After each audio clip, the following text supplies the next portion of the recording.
Hello, everybody.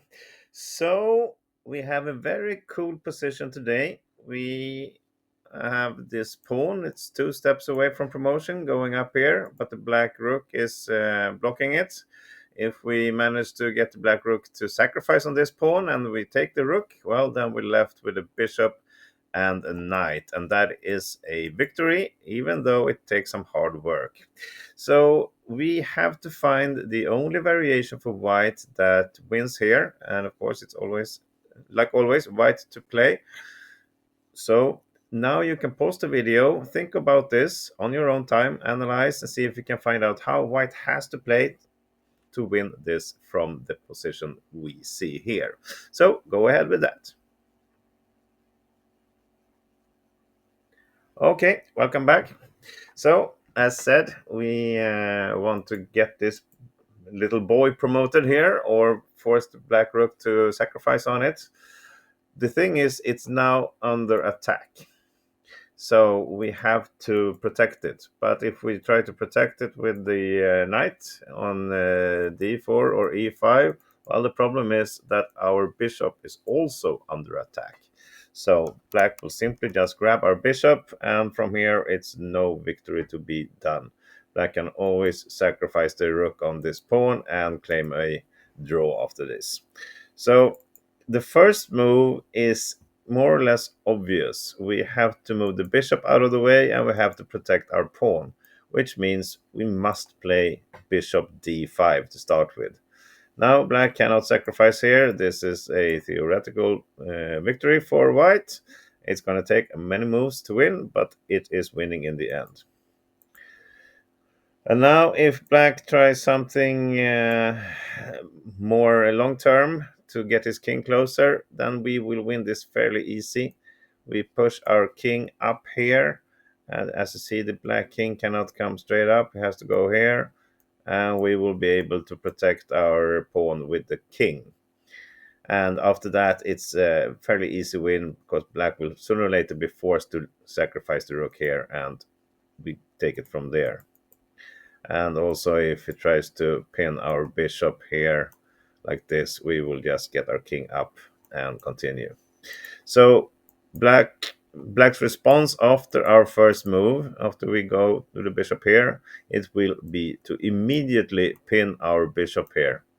And well, now you see we cannot really protect this bishop, so it looks like we're going to lose it. So this is getting harder for us now, and now it's becoming real hard. It was the first move was pretty easy to see, but now how are we playing from here? If you want to give another chance, you can post the video again and look at this from here. Go ahead. Okay, welcome back. So how many of you thought that c7 is the correct move here? Well, I can tell you it is not. Black will not take our bishop and go into long variations. He will simply just put his rook back on c8, and we cannot protect this pawn. We will lose the pawn in the next move, and from there it's nowhere we can win. So it looks tempting, but black will not take our bishop here. So instead we have to play this incredible nice move, which is knight to d4. Let me show you what happens if we try something else, like getting our king closer. Black will simply just take here, and he's now threatening to get a check here to win our pawn. And if we attack, well, he will simply just go back and he will just sacrifice the rook here and is winning. Instead, we play the beautiful knight to d4. And again, black must take this bishop. Otherwise, he will allow our king to come up. He can try this first, but then now we can play c7 straight away. And this doesn't work because we can put the knight on b5 or on e6 to protect here, and we will win in the end. So instead, he is forced to really grab here, and now we have a beautiful little move, which I think you see.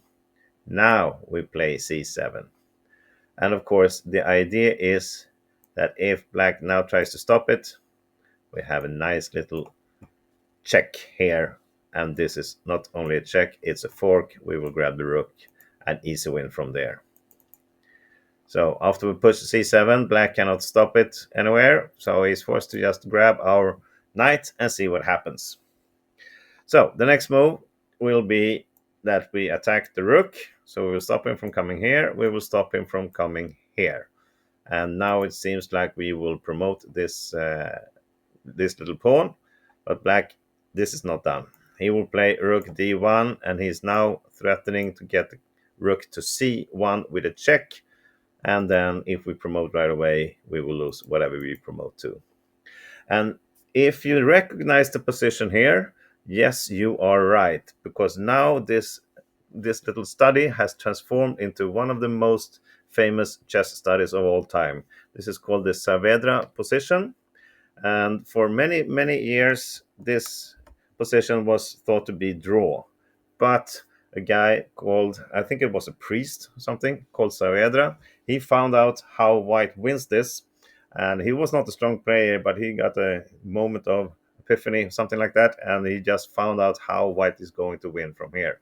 And now if you haven't done it, you have the chance for yourself to see how white has to play to win from this position. Go ahead.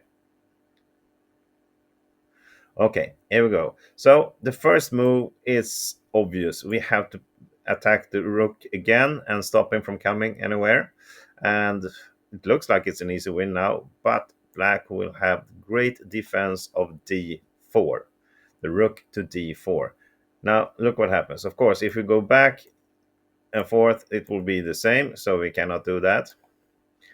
And if we promote this to a queen, what will happen then? Well, black has this beautiful defense, rook c4 check. We are forced to take, and voila, we set black king in a stalemate, and this is just a draw. So let's back up to this position then. White to move here. We cannot promote to a queen. We cannot go back here. That will be repetition. If we try king b3, looks good. We are protecting this, and the black cannot give any check from behind. Thing is, he will just play rook d3 check, and we cannot get out of the checks. If we go towards him here, he will go back to d4. If we go up here, he will play rook d1, and this is a draw because now we cannot do anything. And if we try something like this, he will just keep on checking on the d file, and this will just lead to a draw. We cannot even hide behind here because black will play d7, pinning our pawn, and he will sacrifice the rook in the next move. So, really, what should we do here? Here is the last chance for you to pause the video and find the last moves of this study. Go ahead. Okay, now you had your chance. So, what do we have to do? Well, we will promote, but not to a queen. We will under promote to a rook. And just looking at this quick, I mean, we get a rook each and a king each and an endgame. There must be draw, right? No, it isn't, because we are threatening a checkmate here. Black cannot give a check here. That will not be a stalemate anymore because the king can then escape to a2. Instead, the only way for him to stop this checkmate on a8 is to block it with the rook. So he will play rook to a4 to stop this. And what do we do then?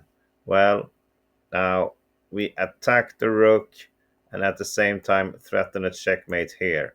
And this is nothing black can do about it. He can sacrifice the rook to get some few extra moves. He can move the king to b1 to stop the checkmate.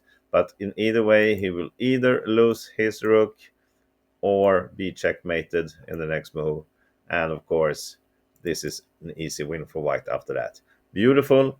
Remember this Saavedra position. There are other studies from the beginning here. I got one somewhere in my library also. I can give you a link to that in the video description if you want to see the original study. All right, thank you for watching. I'll See you again tomorrow for something extra. Bye bye till then.